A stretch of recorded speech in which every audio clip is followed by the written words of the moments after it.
बहुजन सौरभ, बहुजनांच्या सामाजिक व सांस्कृतिक चळवळीचे मुखपत्र. नमस्ते, जय भीम। मैं एडवोकेट डॉक्टर सिद्धार्थ कामले, दैनिक बहुजन सौरभ का मुख्य संपादक। मित्रों, महाराष्ट्र में एक बहुत बड़ी घटना हुई। वो मतलब आज हमारे डिप्टी चीफ मिनिस्टर करके सुमित्रा पवार, अजीत पवार, जिनके अभी अभी अजीत पवार की डेथ हो गई 29 तारीख को, और 31 तारीख को उनकी मिसेस ने डिप्टी चीफ मिनिस्टर का ये ले लिया, चार्ज ले लिया। बड़ी अजब सी घटना है। महाराष्ट्र में जब भी कभी कोई किसी की डेथ हो जाती है और बड़े आदमी की जब डेथ होती है तो कई दिनों तक शोक होता है, कई दिनों तक।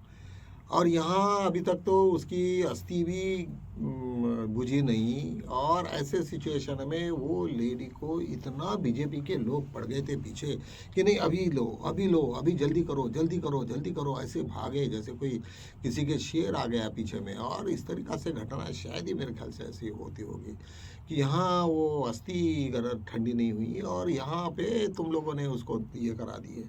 ये कैसा आदमी है, ये कैसी नशा है, ये कैसे, क्या बोलना है अभी। ठीक है, बीजेपी का तो काम ही है कि शरद पवार जैसा वहाँ पे राक्षस बैठा है जो कभी भी इनको खा सकता है, तो करके उस डर के मारे में उन्होंने किया होगा। लेकिन संपूर्ण लॉबी और वहाँ पे जितने भी हाई कमांड थे, उन्होंने यही समझा कि हम लोग सत्ता के साथ में रहना चाहिए और चाहे कुछ भी हो जाए। और सत्ता की इतनी लालच कि उन्होंने बिल्कुल सुमित्रा बहन को, सुमित्रा अजीत पवार को उन्होंने डिप्टी चीफ मिनिस्टर बना के वो पूरा का पूरा समारोह कंप्लीट हो गया। सभी लोगों को बड़ा आश्चर्य हुआ।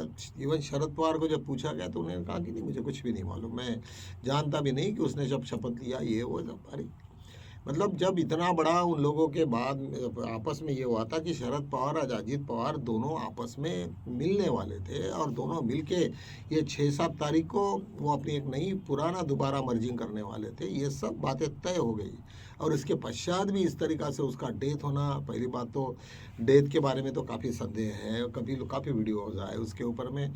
और जब भी कभी एक्सीडेंटल डेथ होता है तो उसकी जाँच होनी चाहिए, लेकिन ऐसा कुछ हुआ नहीं और मालूम नहीं हो भी गया होगा। इंक्वायरी तो होगी थोड़ी, जैसे भी किस तरीक़ा से। लेकिन ये था दावा कि भाई सुप्रीम कोर्ट के कोई चीफ जस्टिस के सिटिंग जज से ये कार्य होनी चाहिए, इंक्वायरी होनी चाहिए। ऐसा कुछ हुआ नहीं और ऐसे सिचुएशन में इस तरीक़ा से पूरा का पूरा खेल हुआ। अभी कौन सी मिनिस्ट्री है क्या नहीं, वो तो चलाने वाले तो पूरे बीजेपी के ही लोग हैं, तो उसके हिसाब से वो सब चलते रहेगा। दूसरे एक इम्पॉर्टेंट बात है कि आरएसएस अमेरिका के बीच में एक बहुत बड़ा लॉबिंग करने वाला था कि भाई आरएसएस को प्रमोट करने का। लेकिन वो जब उनका सबका सब ये खुल गया तो उन्होंने पूरे बैकफुट पे आ गई और सुप्रीम कोर्ट यहाँ पे आरएसएस के लॉबिंग ने बोला कि नहीं हम लोग तो है ही नहीं, वो कोई दूसरे का ही नाम बता के उन्होंने ये करा। ऐसे क्यों कर रहे थे लोग, क्यों करते ऐसा कि जब आरएसएस मालूम है कि नॉन एनजीओ नहीं है, कुछ भी नहीं है, और ऐसे इसमें अमेरिका जैसी जगह पे उन्होंने लॉबिंग करते हैं। लॉबिंग करना कोई गलत नहीं है।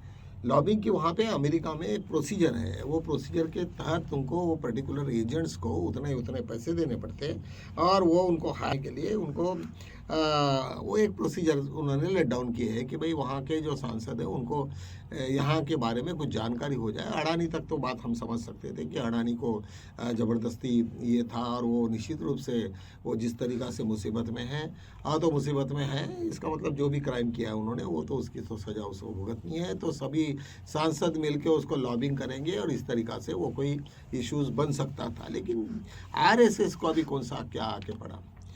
खैर वो जो भी हुआ वो तो मुझे नहीं मालूम क्या हुआ, लेकिन वो पीछे हट गए और उन्होंने अपने आप को अदृश्य कर दिया वहाँ पे। एक बड़ी खबर है अमेरिका से। यूएस के कोर्ट में अडानी की बात चल रही है। सभी लोगों ने, अडानी के सब लॉ और लॉयर्स लोगों ने, उन्होंने एडमिट कर लिया कि भाई हम लोगों ने उसे एक्सेप्ट किए, समन्स हमको इशू हो गया और इस तरीक़ा से आप उसको करो। कोई भी केस वहाँ पे 90 डेज़ में चलती है और 90 डेज़ के अंदर में या 180 डेज़ में वो पूरी केस कंप्लीट होनी चाहिए, वैसा वहाँ पे नियम है। तो उन्होंने वो एक्सेप्ट करने के बाद में उनको तुरंत 15 दिन के अंदर में अपना रिप्लाई फाइल करना है, फिर उनके बाद में दूसरा बचाव पत्र जो करेगा, और ऐसा करा के 90 डेज़ में अभी उनको पूरा का पूरा मसला कंप्लीट करना है। कोर्ट ने भी कहा ठीक है भाई, तुम लोगों को रिसीव तो किया, तो उसके वजह से कोई दूसरा ऑर्डर करने की उनकी ज़रूरत नहीं पड़ी है। उनको लगा कि यदि यार एक्स पार्टी ऑर्डर हो जाता है तो वो काफ़ी सीरियस बनेगा, वो सीरियस होने नहीं दिया उन्होंने, और किसी भी तरीक़ा से उन्होंने वो सब अपना संभाल लिया। लेकिन मुझे लगता है कि उसको कोर्ट को इन्फ्लुएंस करने की कोई ज़रूरत नहीं है। उन्होंने जब इन्फ्लुएंस करेंगे तो वो काफ़ी बड़े परेशानी में आ जाएंगे, और जब परेशानी में आ जाएंगे तो कोर्ट तो कुछ सुनता नहीं। इवन तुम्हें मालूम है डोनाल्ड ट्रंप को ही के अगेंस्ट में बहुत सारे कुछ जजमेंट्स भी आए हैं, और वहाँ के लोग इस पे इस तरीक़ा से विश्वास नहीं करते, क्योंकि काफ़ी क्रिटिसिज्म भी होता है। तो मुझे ऐसा लगता है कि अडानी के क्या है अभी, किस तरीक़ा से अडानी के दिन भरेंगे या नहीं भरेंगे।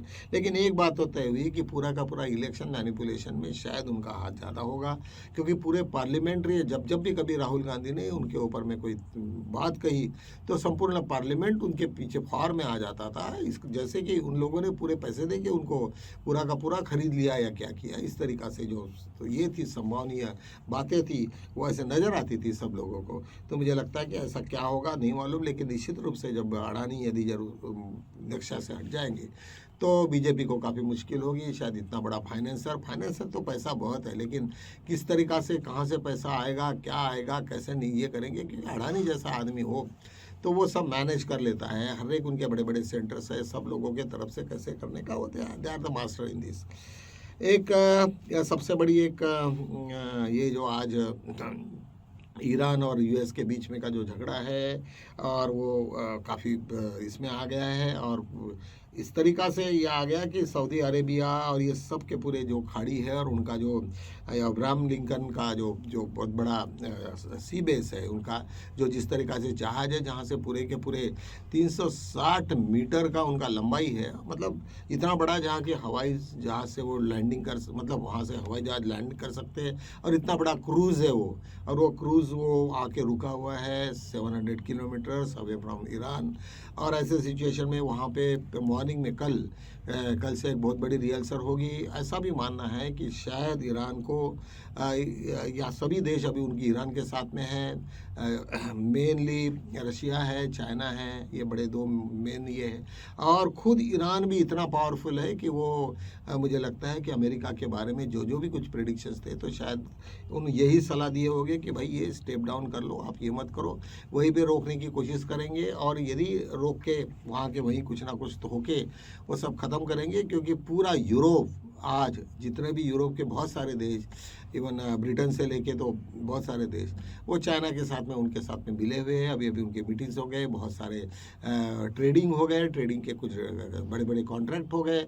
इसका मतलब कि अभी जो चाइना को लोगों ने थोड़ा सा आइसोलेट किया था, वो अभी यूरोपियन कंट्रीज़ में वो काफ़ी पॉपुलर हो गए। और अभी अमेरिका ने जिस तरीक़ा से ग्रीनलैंड के ऊपर में अपना कब्जा बता के और वेनेजुएला के जो प्रेसिडेंट को उठाया, तो उससे पूरे के पूरे खौफ में आ गए, और उनको लगा कि ऐसे कोई सिचुएशन फिर दोबारा आई तो हम लोग कहाँ का क्या करेंगे। अभी ईरान तो कम से कम उतना पावरफुल है, उसके साथ में सब ये बाकी भी देश है, तो निश्चित रूप से, और खाड़ी के जितने भी देश थे उन्होंने डोनाल्ड ट्रंप को बाय बाय कर दिया। उन्होंने कहा कि भाई हमारे देश से कोई भी तुम्हारा वास्ता नहीं है इससे, और तुम्हारा जो भी कुछ बेस है वहाँ पे ये देखिए, लेकिन हम आपका बेस हम लोग यूज़ नहीं करने देंगे ईरान के अगेंस्ट में। इस तरीक़ा से बातें हो गई। मित्रों, एक बात मुझे बड़ी अजब में आ रही कि मैं जब भी कभी मैं स्पेन में गया था, पुर्तगाल गया था, हर जगह पे मैं देखा तो मुस्लिम साम्राज्य जो वहाँ पे बहुत सालों तक रहा, 900 ईयर्स वहाँ पे स्पेन में भी मुस्लिम रहा, और अलग अलग बहुत सारे देशों में रहा। वहाँ पे एक चीज़ देखी मैंने कि उनकी रिलीजियस कट्टरता बहुत ही ये है और ज़्यादा है, और सेकंडली बड़े सबमिसिव भी रहे उन लोगों ने। वैसे भी मुस्लिम कल्चर में के बारे में तो लोग सभी कहते हैं कि वो बड़े आदर्शपूर्ण रहे।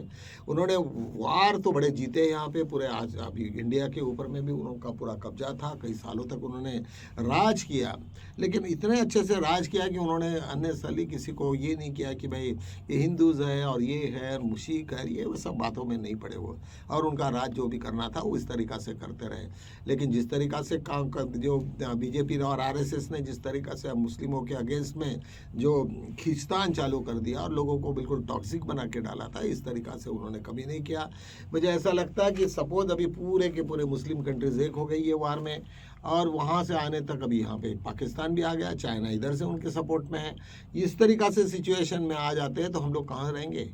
मुझे तो ऐसा लगता है कि ये अपना पाकिस्तान शायद बहुत ज़्यादा बलशाली बनेगा, क्योंकि सब लोग उसको, ये मुस्लिम कंट्रीज यदि सपोर्ट करें तो इंडिया को बिल्कुल उनको डिस्टर्ब करने के लिए कोई समय भी नहीं रहेगा।